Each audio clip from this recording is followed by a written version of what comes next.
Right, let's move on then, because here's the thing. If Misfits is the one on the rise, blah, blah, as I said, mate, if we could just delete that last week for Mad Lions, I'm loving them going into the last week. I'm like, what the fuck was that week? Like, first of all, as you say, let's just start. I want to rewind to that draft, Dom, because here's the more egregious part of that draft. Right, think about how Mad Lions all split long. They know the champion pool, they've got the champions for Niski, they've got everything set up.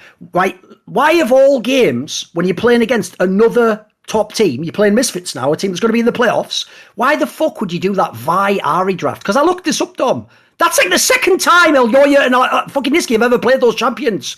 Dude, this isn't the LPL. Why are you doing like a fucking mad LPL draft out of nowhere when you actually had the formula nailed as well? You don't need this. Like, what is it? Do you think that was just experimentation? Do you think they actually thought that draft would work for that? I thought it was terrible, dude. So I think that draft could work if it wasn't played into an Orin. Like, the whole idea of that draft is you play that versus hypermobility. I mean, it's not even necessarily that the enemy team is hypermobile. They had just like a time where they tried to kill like mid lane. If you're not playing Lissandra into that draft, like, it's normally your mid lane is going to have a hard time like not dying, because as soon as those champions hit level 6, they can pretty much engage from wherever and one shot you. That didn't even end up working in this game. The other reason why people play Vi-Ari is into things like Zeri, like these really hard to lock down AD carries, so they can just cast like Vi ultimate. Doesn't matter where their Zeri goes, over 3 walls, whatever. The Ari is able to follow up and they're able to kill. I think that this draft falls apart when you're playing it into an Orin, because you look at like their AD carry, and like to kill an Orin, you need something that does consistent damage. You need an Azir, you need a fucking Orianna, you need a Jinx, you need an Aphelios, you need something that can output consistent damage, or you are not getting through that thing. And in this draft, they just didn't have any, they had no damage. Like, you're playing into Yuumi, which makes things even fucking tankier on top of that, and then you're playing into the Orin front line. So it's just not an easy draft. You have to outplay them to such a hard degree. Another thing is they tried to go for the Aatrox counter pick to Orin, which made it even worse. Mate, even if you ignore the matchup, I'm sick and tired of Armour Aatrox, mate. This is shit. There's another thing we have to have a discussion about, because remember, we're close to the playoffs, Dom, and obviously his team's going to be in the playoffs. Right, I'm saying it right now. This is the split, Dom, to shit or get off the pot. Unless he fucking smurfs these playoffs, I'm going to actually say they should replace this guy, because I actually think his champion pool, this split, is a fucking joke. Like, I know it looked like, it's actually maybe not as bad. It's back to being bad again. Like, the problem is this, right? Unless you just give him, like, his 2 champions he plays, Gnar and whatever, so he just fucking... Gwen, I guess, the split. And Gwen's just OP, so that's why I don't even really count that as his champion. Like, here's the thing, that narrative, Dom, in the same way as the Wonder narrative died and the Humanoid narrative died, this split has to be it. If he gets to the playoffs and he really does turn it on, then maybe I'll give him, like, some genius at knowing how to peak and when to phone it in. That's all cool, well. But if he doesn't do it, Dom, this guy is just actually, like, fucking stealing checks right now. Like, he's on the best team in Europe, potentially.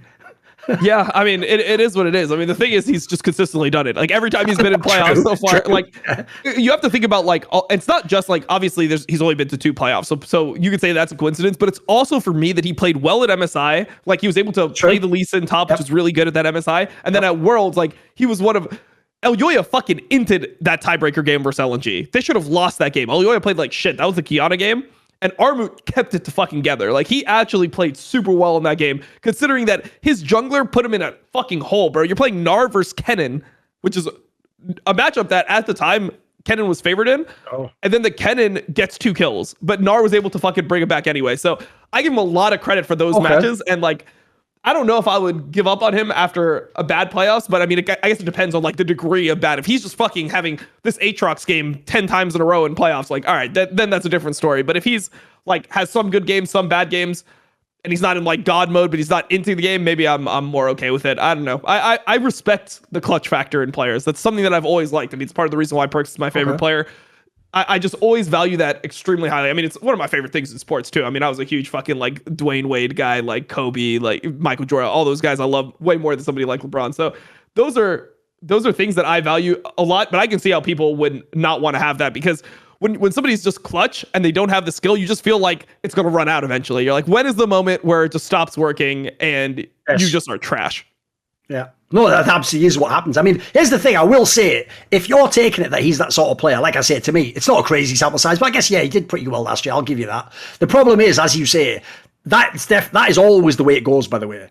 is when you're really clutch, what happens is you get extra chances because you're clutch. Like, it's in people's memories that you won that game, that you came back. The problem is, though, once it runs out, like once your game is shit, well, you can't be clutch if you can't be in the game, can you? You have to get to the point in the game that enables you. Speaking of which, I can segue to a different topic. So I'll let you have your piece earlier, but I want to put this to you because I think me and you have a different criteria to how you do MVP. Because the problem I have is this, Dom. I will say, one reason I am actually open to your camp that Nisqy gets the MVP is because, first of all, just narratively, he joined the team and they all leveled up. That's a great aspect. Secondly, I do think the way he moves around the map, it reminds me of the story, if you remember, of when Fnatic lost Caps. Remember, they took the same exact team that was in the Final Worlds and they just put Nemesis in. And remember, Nemesis was considered like a rising star. He was going to be like a good mage mid lane player. And the team was shit, if you remember at the beginning of the split. And all the interviews were like, oh, well, we didn't really know, but like actually, Cap sort of brings more than we realised. Like maybe he wasn't even talking, but the way he would move on the map, you'd know to follow him, or he'd sort of like be decisive. I do agree with all that for Nisqy, but here's the problem.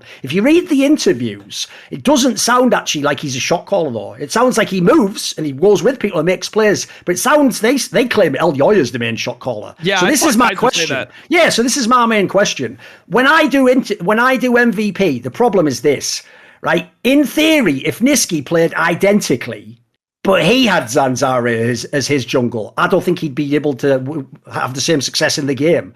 So my problem is, he is part of what's helping El Yoya, but he does have El Yoya. Like, El Yoya is also a fucking really good player. So that's the problem. It's one of those, like, who's doing what? So what do you think on that angle? Because essentially, like I'm saying, I can go either way on that one. I can go either way, because I think those are the two main candidates personally. I think one of those is probably the MVP.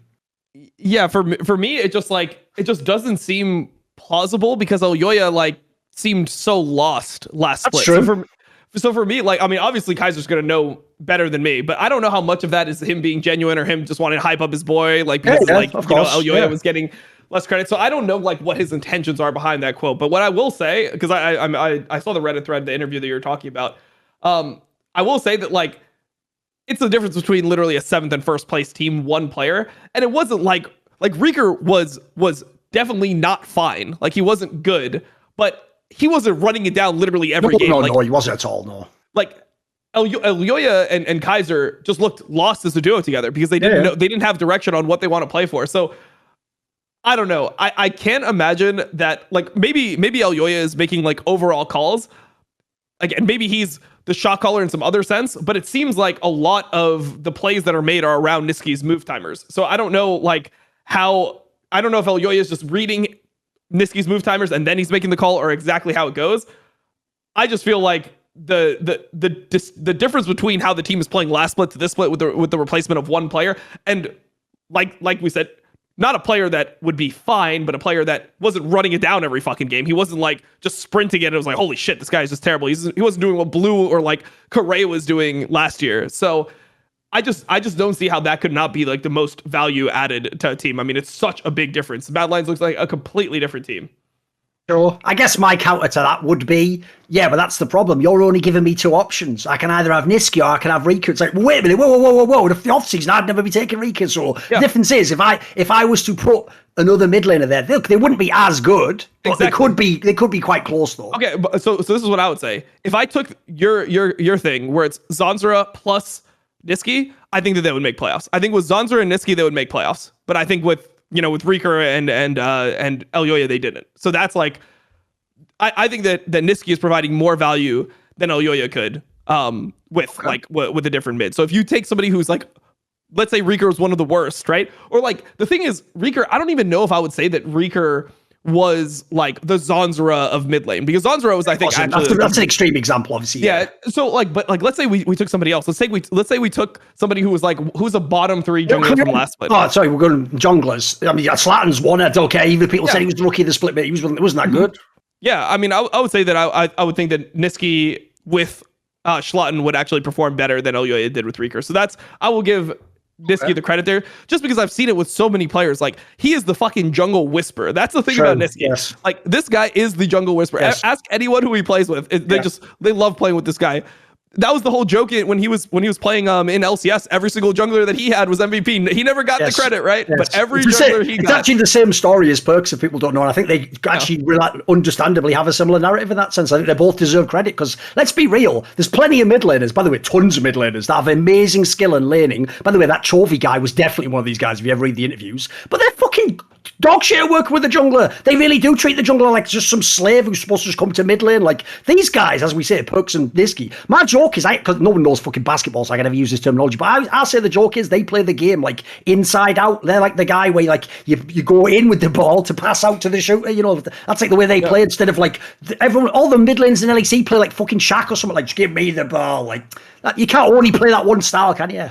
Okay, one angle I want to ask about is this, though. You gotta love your fucking jungler. I want to put this out there. You gotta love your jungler. Look at all the best mid laners in the world. They all love their jungler. Yes. Like, junglers, you get shit on by everyone. If the team's ever doing bad, you're gonna get a lot of flack. What did Scout say when he won MVP of World Finals last year? He says, "Oh, I don't think that I should have got this. My jungler should have got this." You must love your jungler. Nisky, perfect mid laner, loves his jungler. Yes. That's why I like that guy. It's the same as if you don't know, like, I know you're not a massive NFL guy, but in the NFL, if you're the quarterback, you should always just be praising your O-line, even if they're not good, by the way. Because those guys really do they save your ass, exactly. I know. They won't allow you to look good, basically. That's why they do actually do that, I notice. They just go out of their way to praise those guys. Yeah. And it's a fucking thankless job. Imagine being an offensive lineman. You get the shit beat out of you. You get fucked up. People falling on your legs, your fucking bones are popping out of play. Like, it's fucked up being an offensive lineman. I would never play that position, no matter what. It's the one last Mad Lions topic I have. I touched on it last week, but this week really showed it as well. The other reason why, even when on paper they were the best LEC team, the reason why you couldn't just say, right, lock them in. Not only are they going to Worlds, but they're definitely going to like win LEC. This is their chance to go top. Here's the reason why. Because the whole reason, even though they had all that great early game and all those wins, the reason why you just earlier in the episode said there isn't a clear cut, like, number one team that's super strong, is because even when they had all those leads and players playing well, man, they can throw games. This really is the like 2021 Rogue style team, mate. Like, they have a period in the game that they enter, like Rogue did, where it doesn't matter their gold lead. It doesn't matter how far they're ahead. They can still find a way. Here's the thing with them. The reason it also reminds me of Rogue, dude, is because it's not that they make like a terrible play that loses them. It's like they just look like they don't know what to do. Do you know what I mean? Yeah. Well, I think that it's like both. They like don't know what to do, and then they just make a play that's like over aggressive, and then suddenly the game just looks way more sketchy than it was before. It was like, I can think of specific moments where I felt like, oh, this play just like lost you the game. So, I mean, I think the thing that's also hard that should be stated is generally as you go further and further into the season, further and further into playoffs, teams become way more safe, and it's harder to be proactive. So you have to be really good at that style of being proactive, and like you have to have these things down to like dive timings, pushed waves. Like, it has to be down to science in order to exploit these timings. If it's just like, oh, we just like find kills, like our jungler's just active early, we just like move from mid. If it's not like, if you don't have specific cues that you're looking for in the game that are going to lead you to your aggression, normally teams just end up slowing down and being able to just win by having, just more consistency overall. So that's the other thing that's scary for me about Mad Lions is like when G2 is not inting, right? Like, let's say they're not getting behind 7k gold and they're just down like 1 or 2k, but they still have like Caps and Jankos. And I guess it's weird to characterize them like this because I feel like G2 and Spring was a completely different team. Like, they were the team that seemed like they didn't know what to do mid to late game. Now when I'm seeing like the way the G2's play, I feel like they would just be able to outmaneuver Mad Lions eventually on the map. So, I mean, that's one quality that's kind of missing from Mad Lions. They don't have that comeback potential that you normally want from like a true champion, They don't have that feeling where it's like, no matter what happens in the game, they're always going to find a way to win. Like, they don't have that quality that I think is normally, I mean, I don't know if it's necessary, but it's valuable for championship teams for sure. Probably the biggest correlation between being a champion of anything in League of Legends. Like, there's obviously been some very great teams that didn't have good early games. G2, SKT, everyone knows the classics. It's true, though. Being able to come back in the game is probably the most OP aspect. Want to see more cool, funny, interesting clips based on topics from my content? Well, subscribe to this channel then, or, be a pleb and don't.